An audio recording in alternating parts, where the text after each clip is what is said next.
Βασίλη Αναστόπουλε, είμαστε σε μια κορυφαία στιγμή για την ελληνική ποδηλασία. Είμαστε Μάρτιο 2022, λίγες εβδομάδες πριν από την αναβίωση του ποδηλατικού γύρου Ελλάδος. Μια απίθανη διοργάνωση για τα δεδομένα της ελληνικής ποδηλασίας, με πάρα πολλούς ξένους μεγάλους αθλητές.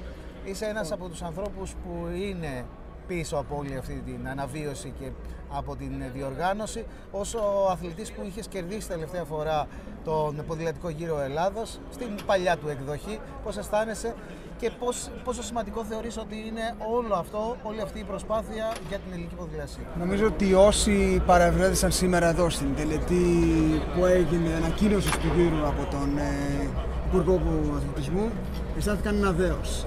Ένα δέος και μια συγκίνηση, ειδικά οι φίλοι της ποδηλασίας που έχουν να δουν το γύρο Ελλάδος τα τελευταία 2 χρόνια, τα τελευταία 10 χρόνια, δεν έχουν δει γύρο Ελλάδος τα τελευταία 10 χρόνια. Έχουμε την αναβίωσή του με πολύ σπουδαίες ομάδες, με πολύ ενδιαφέρουσες διαδρομές, με ανθρώπους από το εξωτερικό, προσωπικότητες όπως ο πρόεδρος της Παγκόσμιας Ομοσπονδίας Ποδηλασίας, ο πρεσβευτής μας, ο Μαρκ Κάβεντις, ο οποίος θα έρθει εδώ για να υποστηρίξει το γύρο και με μεγάλη του προθυμία δέχτηκε να είναι το πρόσωπο του γύρου στο εξωτερικό.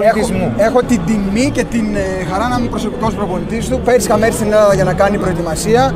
Έμεινε εντυπωσιασμένος, εκστασιάστηκε με το τοπίο και είπε: δεν είναι δυνατόν εσείς να μην έχετε γύρο. Αυτό λοιπόν γίνεται, το πραγματοποιούμε και τελικά θα είναι εδώ σαν πρεσβευτής του γύρου Ελλάδα. Ο Κάβεντς είναι σαν τον Μάικλ Τζόρνταν του μπάσκετ.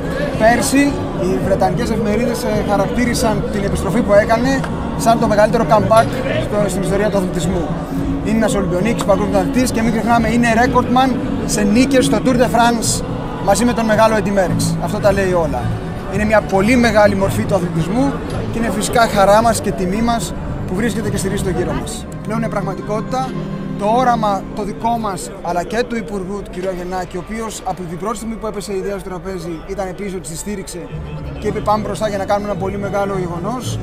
Νομίζω σήμερα παίρνει σάρκα και οστά και δεν μπορούμε παρά να είμαστε περήφανοι όλοι για αυτό το μεγάλο γύρο. Πρέπει να βάλουμε τα δυνατά μας, να πετύχει ο γύρος, να καθιερωθεί και του χρόνου να έχουμε ακόμα περισσότερες διαδρομές, ακόμα περισσότερες ομάδες και να μπει η Ελλάδα στο ποδηλατικό χάρτη, στο παγκόσμιο ποδηλατικό χάρτη. Για 6 χρόνια προσπαθούμε να φέρουμε τους αθλητές από το εξωτερικό εδώ, να κάνουν προετοιμασία τους στην Ελλάδα, να γνωρίζουμε στους ελληνικούς δρόμους, το ελληνικό τοπίο και νομίζω ότι όλοι μένουν κατευθυνσιασμένοι. Έτσι θα μείνουν και από το γύρο Ελλάδα.